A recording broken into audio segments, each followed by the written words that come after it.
మొత్తం అన్నింటా కూడా దోపిడీయే. ఇక ప్రభుత్వానికి ఆదాయాలు ఎలా వస్తాయి? సంక్షేమము, అభివృద్ధి ఎలా నడుస్తుందా?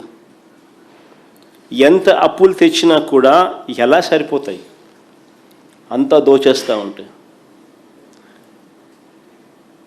విశాఖపట్నంలో చిన్న ఎగ్జాంపుల్ కూడా, ఉదాహరణ కూడా చెప్తా ఉన్నా.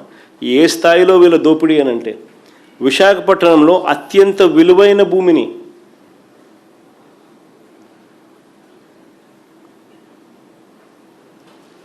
,54 ఎకరాలు 5,000 కోట్లు విలువ చేసే భూమి ఏకంగా చంద్రబాబు నాయుడు గారు ఏకంగా